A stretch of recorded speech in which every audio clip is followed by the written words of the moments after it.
Merci de nous honorer de votre fidélité à la une du 20h sur Equinos Télévision ce soir. Comme au Sénat, bis repetita à l'Assemblée nationale, on prend les mêmes et on recommence. Kavaye Djibril a été reconduit au perchoir. Ce jour, c'est la 22e année pour comme président de l'Assemblée nationale qui démarre pour l'inamovible Kavaye Djibril. Les conseils du prince Dédé Yango préviennent le combat n'est pas terminé. Maître Irène Tedmen met en garde contre la manipulation pour le conseil donc de celui qui se réclame encore le président du conseil d'administration de la SOCAM. C'est tout pour les titres. À tout de suite.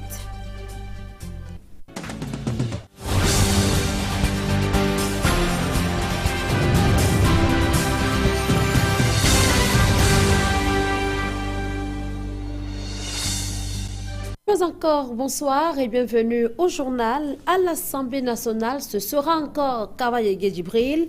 Le président sortant a été reconduit pour un nouveau mandat au perchoir du Palais des Verts. Nous voyons que ceci met fin à toute supputation qui avait cours au sein de l'opinion depuis plusieurs semaines. Joël Essengue et Marcelin Gansop.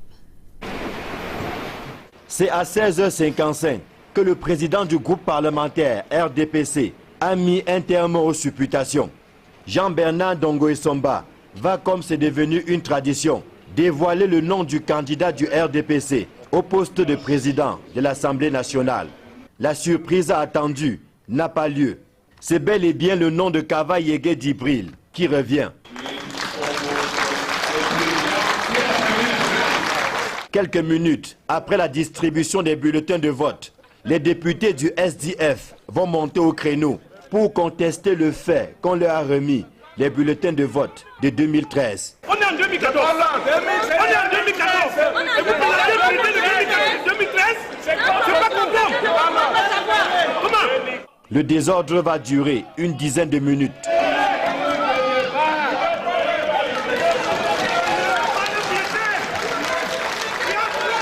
Mais la séance va reprendre. Et au bout du décompte des voix, Kavaye Djibril s'en tire avec 153 suffrages exprimés en sa faveur contre 26 bulletins nuls sur les 179 votants. Pour la 22e année consécutive, Kavaye Djibril va trôner au perchoir de l'Assemblée nationale. Comme au Sénat la veille, Paul Biya a donc opté pour la stabilité et la continuité en prenant les mêmes pour recommencer. Non, le président Kavaye, il a quand même l'expérience. Il a l'expérience de l'activité parlementaire. Et puis vous savez qu'aujourd'hui, la donne a changé avec la navette parlementaire qui va s'imposer de la création du Sénat. Et on ne peut pas confier cette tâche avec tous les aléas que vous connaissez à une personne qui est novice. Et moi, je pense que c'est un bon choix. Lorsque nous quittions l'hémicycle de Ngouaekele, les indications laissaient entrevoir la reconduction des autres membres du bureau de la Chambre basse du Parlement. Ceci aux grandes dames de l'UPC, du MDR et du MRC, dont les représentants à l'Assemblée nationale aspiraient logiquement à une place au soleil. C'est de droit que je sois dans le bureau parce que c'est une disposition légale. Souvent nous sommes confrontés à des gourmands, des gens qui pensent que tout doit être pour eux et rien pour les autres. Mais il semble qu'ils veulent jouer à un jeu qu'ils ont l'habitude de jouer. Nous nous rattachons à l'article 12 du règlement intérieur, alinéa 7, qui dit que le bureau doit être représenté par tous les partis politiques à l'Assemblée. Nous leur avons écrit pour leur rappeler l'article 12 du règlement intérieur et nous attendons voir leur réaction. Après l'élection du bureau, place dans les prochains jours à la constitution des différentes commissions devant animer la vie parlementaire au cours de cette année législative. Tout à côté au Sénat, on parle d'Abba Boukar, le sénateur démissionnaire. Il devrait logiquement être remplacé par son suppléant. C'est du moins l'analyse d'Abdoul Karimou, l'expert des questions électorales, s'appuie sur les dispositions des articles 154 et 155 du Code électoral. Une hypothèse qui tranche net avec celle d'un éventuel remplacement par décret présidentiel. Je laisse Sengue Marcelin Gansop une fois de plus. On le savait déjà maire de la commune de Mora, dans le département du Mayo-Sava, région de l'extrême nord. Mais le renouvellement du bureau du Sénat a confirmé le choix définitif de Abba Boukar. Il était absent au Sénat, ce qui fait dire qu'il a abandonné la fonction de sénateur au profit de celle de maire. Du coup, la question de son remplacement se pose avec acuité au sein de la Chambre haute du Parlement. Aucun sénateur du RDPC ne veut en parler ouvertement, mais on sent un certain empressement de voir la situation actuelle se normaliser. Alors, question à l'expert, que doit-il se passer pour combler le vide laissé par Abba Boukar? Il y a donc deux types de vacances. La vacance peut être déclarée par décès du sénateur titulaire ou alors par accession à une fonction incompatible ou par démission tout simplement. Alors, dans le cas d'espèce, le sénateur Abba Boukar a accédé à une fonction incompatible, notamment la fonction de maire. Dans ce cas, le suppléant remplace valablement au niveau de sa fonction de sénateur et achève le mandat. Voilà ce qui est prévu par le texte, notamment l'article 154 et 155. Ces propos rejoignent les dispositions de l'article 20 du règlement intérieur du Sénat qui prévoit qu'en cas d'interruption de mandat et dans tous les cas de vacances, autres que le décès du titulaire, le suppléant est appelé à siéger au Sénat à la place du titulaire jusqu'à la fin du mandat.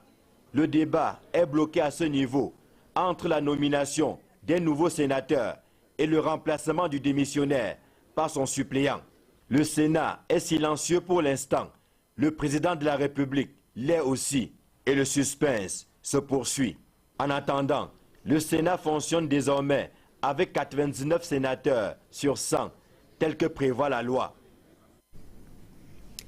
3 mandats et 3 échecs, ainsi pourrait se résumer l'histoire des Camerounais appelés à diriger l'organe en charge d'implémenter au quotidien la politique économique et monétaire des 6 membres qui forment la communauté économique et monétaire de l'Afrique centrale. CEMAC, de Thomas Dakaï Kamga à Antoine Timi, les relations avec la CEMAC n'ont jamais été un long fleuve tranquille. Nous évoquerons en deuxième partie de ce journal la CEMAC 20 ans après les festivités qui se sont déroulé le 16 mars dernier.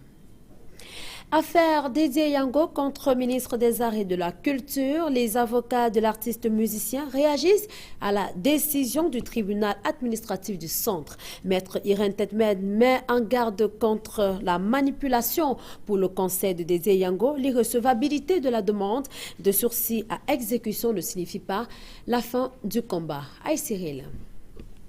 Le camp d'Edi et Yango ne semble pas ébranlé par la décision du tribunal administratif du centre.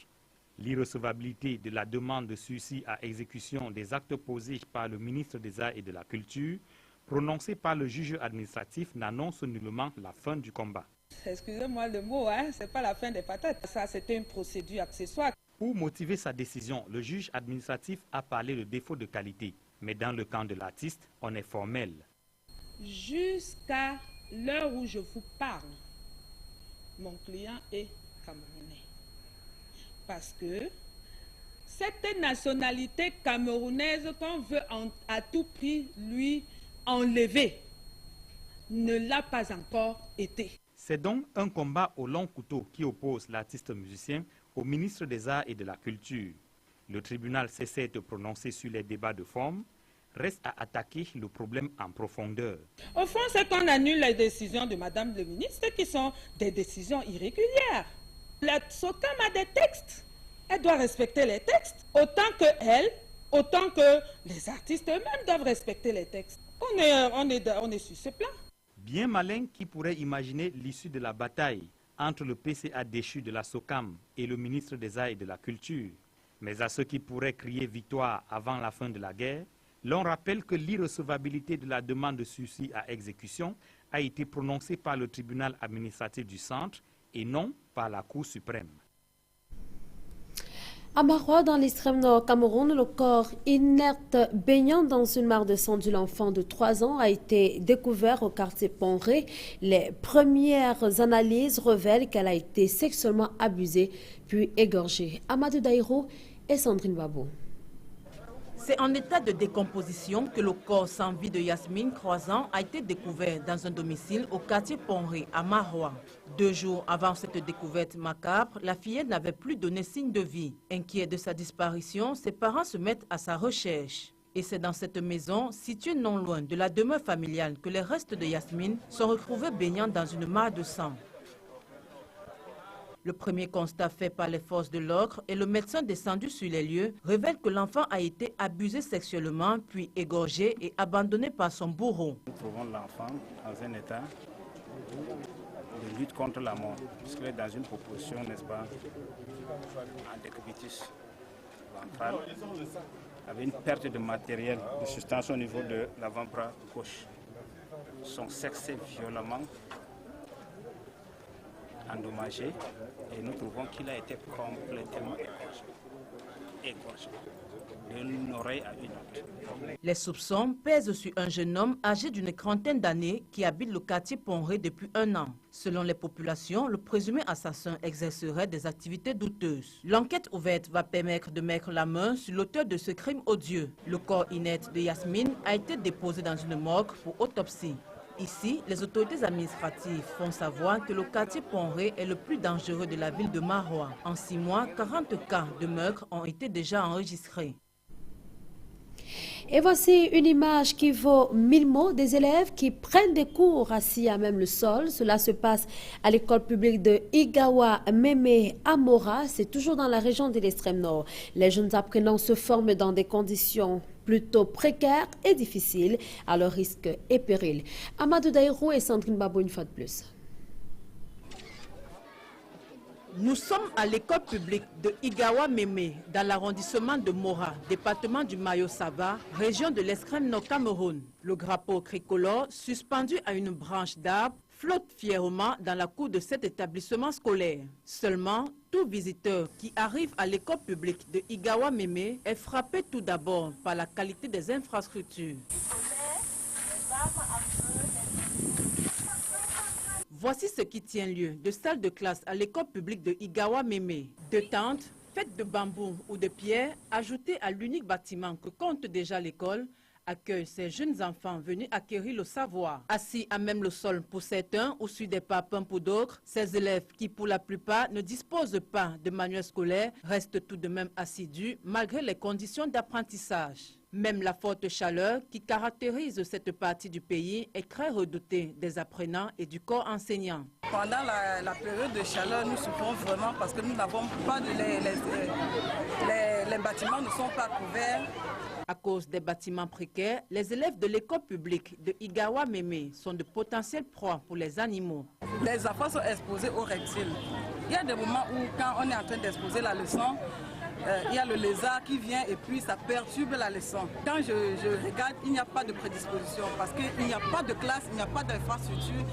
C'est conscient de ces difficultés qu'un ancien élève de l'école publique de Igawa Meme a tenu à renforcer l'apprentissage de ces jeunes apprenants. J'ai apporté ces gestes pour booster, pour essayer de lever le niveau scolaire. Le niveau scolaire des élèves aujourd'hui est très bas. Et c'est parce qu'ils n'ont pas de manuel scolaire. Moi, je n'ai jamais connu de manuel scolaire de la CIL au CM2. Pour la première fois, je l'ai connu en 6e. Un don constitué de manuels scolaires et de médicaments a été offert aux élèves et au staff administratif de l'école publique de Igawa Meme. Un ouf de soulagement pour ces derniers qui jusqu'ici ne savaient plus à quel son se vouer. Créée en 1982, l'école publique de Igawa Meme accueille aujourd'hui plus de 500 élèves. À Douala, les flammes ont encore fait des victimes. Un incendie a réduit en centre toute une maison d'habitation construite en matériaux provisoires au quartier d'Eido, précisément au lieu-dit rue Koto. Selon des témoignages, l'incident qui s'est produit en début de matinée de ce mardi a été causé par un court-circuit. C'est à la suite d'un branchement anarchique du courant électrique. Les flammes ont commencé par dévaster la chambre des enfants de cette maison d'habitation avant de se propager dans les autres pièces. Le feu a pu être maîtrisé grâce à l'intervention des habitants et des sapeurs-pompiers. Aucune perte en vies humaines. De nombreux dégâts matériels sont tout de même à déplorer. Toujours dans la capitale économique, un accident de la circulation est survenu cette journée. Un camion transportant un conteneur de ferraille s'est renversé sur la chaussée. Le conducteur tentait donc de négocier un virage. Le camion a plutôt fait marche arrière, causant ici de nombreux dégâts matériels. Le véhicule était au niveau de Niala et se rendait du côté de Ndokoti. De faux médicaments incinérés à Krébé dans la cité balnéaire. L'opération qui s'est déroulée vendredi dernier sous la présidence du préfet de l'Océan vise à décourager les vendeurs des médicaments de la rue. Mais les observateurs s'interrogent encore sur l'efficacité de cette opération, alors même que ces médicaments déconseillés continuent d'entrer au Cameroun. Le reportage de Joseph Abena. Ce n'est pas un feu de brousse ici à la décharge des ordures. Ces flammes géantes consument plutôt des médicaments d'origine douteuse vendus de façon illicite dans les abords des rues de la cité balnéaire de Kribi. Le chagrin déjà que nous portons à l'endroit de la population camerounaise, qui sont tellement frappés par des coups, des intoxications diverses commises par nos différents frères, qui ne veulent que se faire de l'argent, ignorant qu'ils exposent les vies de la population.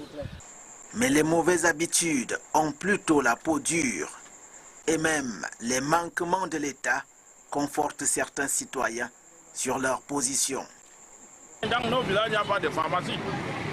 Parfois, il y a un dispensaire d'État, même des seringues là-bas, il n'y en a du tout pas. Moi, j'ai été plusieurs fois soigné avec les médicaments que, faute de cela, un jour du marché du village, c'est vendeur à la sauvette des médicaments. Les acquéristes avaient, on est obligé de payer pour me soigner. Ce que plusieurs semblent ignorer, c'est qu'il existe dans ces étalages des médicaments dangereux à la consommation. Juste sur le système nerveux central. Et le principe actif de ce produit est indiqué dans les douleurs intenses. Et dès que vous prenez ça, il n'y a pas de douleur. Ça vous rend fou. Là, ça provoque. Vous êtes commandé maintenant par ce produit. Le système nerveux central est commandé par ce produit. Et c'est ça qui vous rend fou. Les hallucinations, les agressions nocturnes. La destruction de mauvais médicaments reste une initiative louable. Seulement, la chaîne de distribution de ces médicaments dits de mauvaise qualité se trouve si solidement implantée au Cameroun que plusieurs observateurs s'interrogent sur l'efficacité des actions menées ici à Krébé. Les personnes âgées souhaitent la création d'un centre de gériatrie à Douala. Elles l'ont fait savoir il y a quelques jours à Ezeka, dans le département du Nord-Ekele. C'était lors du lancement de la décennie de la mutuelle des personnes âgées du Cameroun. Une célébration placée sous le thème « Vieillir autrement » au cours de ces festivités. Il est à noter que des chaises roulantes ont été offertes à ces personnes du troisième âge de cette localité, ainsi que l'installation de cinquantaine de la MUPAC. L'information à l'étranger à présent en Malaisie. Plus de 8 jours après la disparition de l'avion de la Malaysian Airlines, la marine australienne chargée de rechercher n'est pas optimiste de retrouver l'appareil dans l'océan Indien. Ainsi, l'enquête piétine et les proches des passagers chinois menacent d'observer une grève de la faim. Plus de détails avec nos confrères de France 24. L'ambiance est tendue dans la salle de conférence, face à face des responsables de la Malaysia Airlines à Pékin et des proches des passagers chinois. La compagnie ne donne aucune nouvelle information. Une femme prend alors la parole, elle exige qu'on lui dise la vérité. Et elle n'est pas la seule à être en colère. C'est une réunion d'information, mais vous parlez seulement de nourriture, de boissons et de compensation financière. Je n'ai pas besoin de ça, moi j'ai besoin de savoir où sont mes proches. Je veux savoir où est l'avion. Exaspération des familles qui, plus de 10 jours après la disparition du Boeing, n'ont toujours aucune réponse. Devant ce silence, elles sont bien décidées à tout faire pour attirer l'attention des autorités. La plupart des proches se sont mis d'accord pour lancer une grève de la faim. Une grève de la faim en signe de protestation. Face à cette colère, la Chine continue de pointer du doigt le manque de rapidité et de précision des autorités malaisiennes et s'efforce, elle, de communiquer. L'ambassadeur de Chine en Malaisie a tenu une nouvelle conférence de presse ce mardi, mais n'a donné aucun nouvel élément sur la localisation de l'appareil. La Chine a mené une enquête détaillée sur les passagers chinois et aucun des éléments relevés ne mérite d'être pris en compte dans l'enquête sur la disparition de l'avion. La Chine qui continue également les recherches sur son propre territoire, notamment dans une zone ciblée par les enquêteurs. La suite de notre dossier en rapport avec la Coupe du Monde Brésil 2014, plus que 86 jours et ce sera le kick-off. Mais il faut dire que la matérialisation du projet Coupe du Monde n'a pas été une tâche facile. Jules Rimet, c'est le Français qui a porté ce projet 30 ans durant avant de convaincre de nombreux pays à se rallier à cette cause. Et c'est finalement en 1928 que la FIFA adopte le projet. Retour sur les différentes étapes ayant abouti à l'organisation de la première Coupe du Monde de 1930 avec Jean-Paul Chugnat. Furono gli ideatori del campionato del mondo di calcio, Henri Delaunay e Jules Rimet. La Coppa porterà il nome di Rimet, suo ideatore. Cette année, la Coupe du Monde souffle sur sa 84e bougie. Rendez-vous quadriennal le plus populaire de la planète. Cette magie du spectacle, un homme l'a pressenti au 19e siècle, le Français Jules Rimet. Visionnaire et épris de justice, il voit dans le football un vecteur d'émancipation sociale, de rapprochement des classes de la société et des peuples. Rimet a en idée de créer un tournoi réunissant tous les footballeurs du monde entier. Pour lui, une épreuve d'envergure peut rapprocher les joueurs de tous les pays et d'asseoir définitivement la suprématie du football sur les autres sports. En 1905, il élabore un premier projet d'organiser une épreuve des équipes championnes de leur pays. Mais la tentative est un échec. Infatigable, Jules Rimet fait admettre le football pour la première fois aux Jeux Olympiques de 1908 à Londres. Le succès du foot se confirme aux Jeux Olympiques de 1920 à Bruxelles. Les Jeux de 1924 à Paris marquent le tournant décisif dans l'histoire du football mondial avec la participation de tous les continents. En 1926, Jules Rimet obtient de la FIFA une commission d'études pour l'organisation d'un championnat du monde. Rimet tient un argument de poids pour approcher Enrique Buero, ambassadeur du Uruguay à Bruxelles, de convaincre la fédération de son pays d'abriter cette compétition mondiale. Le 26 mai 1928, le congrès de la FIFA décide d'organiser une compétition ouverte à toutes les nations et qui se tient tous les 4 ans et baptisée Coupe du Monde. Le 8 septembre 1928, la commission rend sa copie. La Coupe du Monde se déroulera par match éliminatoire, un objet d'art offert aux vainqueurs à la première édition du 15 mai au 15 juin 1930. Le pays organisateur doit prendre en charge les frais d'organisation, le déplacement des équipes et arbitres. La Hongrie, la Suède, l'Espagne, l'Italie, les Pays-Bas sont candidats et l'Uruguay est le seul pays non européen. Tout tombe à pic pour les autorités uruguayennes qui préparent le centenaire de leur indépendance. Elle saisit l'opportunité de coïncidence des deux événements. Jules Rimet respire, son projet vient d'aboutir. C'est officiel, l'Uruguay organise la première Coupe du Monde. L'histoire est définitivement en marche. 84 ans que l'expérience dure. Primo campionato del mondo, dico il manifesto dell'epoca. Eh bien, avant la deuxième partie de ce journal, cette information, la bureau de Mbanga sera enterré le 28 mars prochain à Buffalo, c'est aux États-Unis. C'est une information de son épouse. L'artiste n'avait pas souhaité retourner au Cameroun, mort ou vivant. Je vous invite à présent à nous retrouver dans le cadre de la deuxième partie de ce journal. Nous allons reparler des 20 ans de la CEMAC célébrée il y a quelques jours. À tout de suite.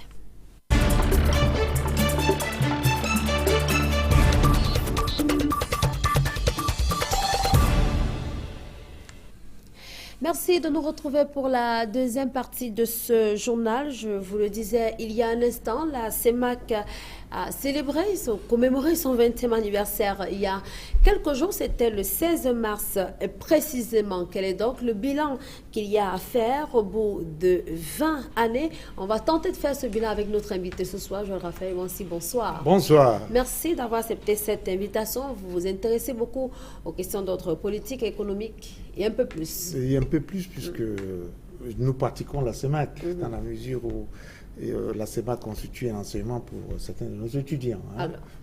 Alors on parle de la CEMAC 20 années 20 après, ans après, oui. 20 ans après. Quel est le bilan que l'on peut dresser? On peut dresser un bilan global, certes, Mais il y a des pesanteurs qui ont marqué l'évolution de la CEMAC. Cependant, il y a des succès, mais qui sont aussi, qu'on peut qualifier de succès sectoriels. Donc, c'est une organisation, c'est un traité où 6 États s'obligent les uns les autres, mais des difficultés ont marqué la marche de la CEMAC. On peut aussi noter des succès, mais ce qu'on peut dire, c'est que la CEMAC, c'est d'abord 6 patrons. Et il est très difficile pour une administration comme celle-là, pour une organisation sous-régionale du type CEMAC, d'évoluer avec 6 patrons. Donc, c'est un pouvoir décisionnel type politique. Et la CEMAC est une organisation politique qui essaie de se démarquer des politiques pour pouvoir être une organisation beaucoup plus technique. Ce que nous avons retenu 20 ans après, c'est que c'est une organisation dont les décisions se font surtout au sommet. Ce n'est pas une organisation de type peuple, où les décisions se prennent parce que sous l'impulsion des peuples. Ils se prennent surtout sous l'impulsion des chefs d'État. Alors, vous avez estimé tout à l'heure que le bilan que l'on peut dresser est plutôt mitigé, on peut dire mitigé, il est sectoriel. Oui. Alors, à quel point précisément, dans quel domaine, dans quel type de secteur on peut parler du succès où on peut parler de succès, je pense que c'est surtout sur le plan financier, dans le secteur des finances. Parce que la CEMAC a pu mettre en place une commission comme la COBAF, que vous connaissez, n'est-ce pas, qui est un organe régulateur des banques, n'est-ce pas. Et puis, je pense aussi au groupe d'action contre le blanchiment d'argent, même si son succès n'est pas toujours très médiatisé. Je pense que sur ce plan, sur le plan financier, sur le plan de la gestion de la régulation des finances, la CEMAC a marqué des points. Mais cependant, il y a des difficultés. Et où se trouvent ces difficultés précisément? Les difficultés se trouvent surtout dans la sécurisation des frontières. Sécurisation de la frontière, de la façade atlantique de la CEMAC, notamment le golfe de Guinée, et sécurisation de la frontière est du côté de Centrafrique. Donc, c'est là que se trouvent les difficultés. Les difficultés se trouvent aussi dans la libre circulation des personnes et des biens. Les pays de la CEMAC, tous n'ont pas encore internalisé dans leur droit local la question de la libre circulation des personnes et des biens. Même si on est arrivé à faire un passeport CEMAC, ce n'est pas toujours très facile de partir d'un pays de la CEMAC à un autre. Et cela ne facilite pas la transversalité des investissements. Parce qu'après tout, les questions infrastructurelles restent des questions assez importantes. Alors, pourtant, depuis le 1er janvier dernier, le 1er janvier 2014, on se serait effectivement attendu à ce que la libre circulation soit effective dans tous les pays, dans les 6 pays membres de la CEMAC. Alors, qu'est-ce qui peut finalement être le problème aujourd'hui? On a du mal avec la CEMAC qui n'arrive toujours pas. Et même au niveau de la libre circulation des biens et des personnes, il y a toujours des choses qui clochent. Comment il est possible d'expliquer toutes ces pesanteurs? Parce que ce n'est pas une CEMAC des peuples. C'est la CEMAC des hommes politiques, des présidents, des chefs d'État. Le Parlement de la CEMAC n'est pas un Parlement qui représente les partis des États. C'est un Parlement où des députés sont représentés, mais ils n'ont pas le pouvoir de changer les politiques de la CEMAC, comme c'est le cas dans l'Union européenne. On a le Parlement de Strasbourg qui donne une impulsion et à côté, on a la Commission européenne. Nous avons certes la Commission de la CEMAC, mais elle implémente, elle met surtout en œuvre les orientations qui ont été prises par les chefs de l'État. Donc les questions d'organisation sous-régionale type CEMAC doivent d'abord être des questions des peuples, n'est-ce pas? Parce que les peuples font leur démocratie, les peuples manifestent leur souveraineté. Mais malheureusement, dans beaucoup de pays de la CEMAC, les questions démocratiques ne sont pas encore des questions effectives. Il y a des retards en matière de bonne gouvernance. C'est pourquoi ces problèmes se posent. Alors, en plus de la bonne gouvernance, on a évoqué ces dernières années le scandale à la BEA, qu'on parlait il y a quelques mois de ce que l'on a appelé la gabégie à la présidence de la commission financière, même au niveau de la CEMAC. Alors, tous ces événements, est-ce qu'on pourrait dire que cela n'a pas permis à la CEMAC de partir de la piste de décollage? Oui, tout cela. Où elle se trouve encore? La CEMAC, du moins, il y a un réel déficit, il y a des difficultés de paiement, il y a un réel déficit sur le plan financier, sur le plan de la gestion financière, parce que la CEMAC est une grosse administration qui absorbe beaucoup d'argent. D'abord, on peut le voir par le nombre d'organes de la CEMAC. Vous avez je pense qu'il y a même des organes au sein de la CEMAC dont les compétences se chevauchent, n'est-ce pas? Donc, la CEMAC constitue un véritable gouffre financier. Et la CEMAC vient aussi traduire la mauvaise gouvernance des États. Cette mauvaise gouvernance des États au niveau local se traduit au niveau de l'organisation sous-régionale, dans la mesure où si on a un contrôle financier a pu constater une telle gabégie, c'est parce que en fait, ce sont des politiques qui se déploient, des politiques locales qui se déploient. Donc, la CEMAC porte la marque de la plainte de la mauvaise gouvernance des États.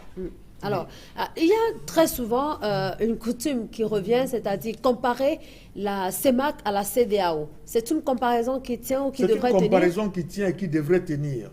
La CEDEAO doit être une référence aussi pour la CEMAC. Comme quelqu'un le dit, ce n'est pas toujours mauvais de copier le bon exemple, n'est-ce pas? Mais la CEDEAO, le contexte, la configuration sociopolitique de la CEDEAO n'est pas la même que la CEMAC, même si les objectifs sont des objectifs de développement. La CEDEAO a une histoire. En Afrique de l'Ouest, les peuples ont appris à se réunir. Ils ont une vieille tradition du regroupement. On se souvient du Conseil de l'Entente. 1959, ils ont commencé à se regrouper même avant les indépendances, n'est-ce pas? Et puis, sur le plan historique et anthropologique, la CEDEAO est couchée sur des grands empires. L'empire, la Confédération Ashanti, les royaumes Haoussa, n'est-ce pas? Les royaumes Yoruba. Donc, dans la tradition, les peuples ont appris à se déplacer. Or, en Afrique centrale, avant les indépendances, les peuples ne se déplaçaient pas tant. Il n'y avait pas de mouvement de population transfrontière, n'est-ce pas? Parce que ce sont aujourd'hui, d'ailleurs, il faut le dire, actuellement, ce sont des pays miniers, n'est-ce pas? On produit dans son secteur, on ne se déplace pas beaucoup. Or, les gens d'Afrique de l'Ouest avaient une vieille tradition dans le commerce. C'est pour ça que, vous voyez, les peuples Haoussa ont toujours vendu vers les côtes, les peuples ont toujours migré vers les côtes, les Yoruba et tous ont toujours organisé dans des petites associations financières et traversant les frontières, allant vendre les devises par-ci, par-là. Quelles sont les pistes aujourd'hui? Que doit faire la CEMAC pour refléter, ne serait-ce qu'à un certain niveau, la CEDEAO aujourd'hui, qui est quand même un exemple, vous le disiez tout à l'heure, en matière d'intégration en Afrique? Oui, je pense que la CEMAC devrait être une CEMAC des peuples. Il faut que le Parlement de la CEMAC change, qu'il évolue, que le Parlement de la CEMAC soit représentatif des courants politiques à l'intérieur des États qui vont aller maintenant impulser la politique sous-régionale. Si c'est une CEMAC de nomination, si c'est une CEMAC des cadres qui prennent le pouvoir bien bardés dans leur costume, non, ça ne sera pas ça. Il faut une CEMAC des peuples qui s'inspire des élections démocratiques. Voyez-vous, j'ai essayé d'observer la moyenne de passage, de longévité au pouvoir dans la CEMAC est de 20 ans, parce que les choses n'évoluent pas beaucoup. Donc il n'y a pas beaucoup d'alternance. Il y a des jeunes qui attendent pour pouvoir donner une impulsion à la CEMAC. Il faut donc revenir à une CEMAC des peuples. Alors, avant de sortir de la question, on a appris à l'occasion des festivités des 20 ans de la CEMAC, il y a quelques jours, le 16 mars précisément, que la CEMAC envisage une relocalisation provisoire de son siège, en partir de Bangui pour Libreville au Gabon. Mais cela va quand même coûter beaucoup d'argent. Comment il est possible de comprendre cette mesure d'urgence quand même en rapport avec la situation qui prévaut en République centrafricaine? Il faut sécuriser l'administration de la CEMAC. Ce n'est pas la première fois qu'une organisation régionale ou sous-régionale délocalise son siège pour des raisons de sécurité. On a vu le cas pour la Banque africaine de développement à Abidjan qui a délocalisé son siège à Tunis. Donc il faut sécuriser, il y a un plan d'urgence, pour mettre en place, pour mettre en sécurité les institutions de la CEMAC. Et mais cela ne remet pas en cause l'accord de siège entre la CEMAC et la République centrafricaine. Cela n'est qu'une mesure provisoire pour sécuriser les services, l'administration de la CEMAC. Alors, que faut-il donc également espérer de RCEMAC, finalement, qui reste attendu par les peuples, par toutes les populations qui sont regroupées au sein des 6 pays étant membres de la CEMAC? Oui, RCEMAC doit être d'abord c'est une question d'investissement privé, n'est-ce pas? Il ne faut pas retomber dans les erreurs de la défunte Air Afrique que vous avez connue. Et le secteur de l'aéronautique civile, de l'aviation civile, est un secteur très concurrentiel, très difficile. Je pense que les États ont le temps de penser une politique en matière de RCEMAC pour mettre en place une véritable compagnie qui ne sera pas contrôlée par la politique des États. Peut-on se projeter sur la CEMAC dans 20 années, dans les 20 prochaines années? Que doit-on attendre de cet organe? Oui, si on se projetait sur la... Sur 20 années. On a célébré le 20e anniversaire. Si on se demande bien ce que sera la CEMAC dans 20 ans, que doit-on espérer? Oui, la CEMAC sera une organisation, elle sera ce que les peuples d'Afrique centrale veulent en faire, n'est-ce pas? Nous sommes un potentiel humain assez faible en comparaison avec la CEDEAO. Le Nigeria, à lui seul, représente déjà près de 160 millions d'habitants. Donc, il faut ouvrir les frontières pour qu'il y ait des investissements transversaux qui pourront profiter aux jeunesses de toute l'Afrique centrale. Bref, il faudra voir ça sur tous les plans, à la fois sur le plan politique et le plan économique. Exactement. Il faut déjà que les politiques internes changent pour que les politiques sous-régionales changent. Oui. Merci à vous, Dr Joël Raphaël Ouanssi, pour toutes ces informations, ces éclairages également. Je suis toujours à vous, je vous en prie. Merci d'avoir accepté cette invitation. Merci également à vous, Madame, Monsieur, de nous avoir suivis. Je vous donne rendez-vous demain lorsqu'il sera exactement 20h. Bonsoir.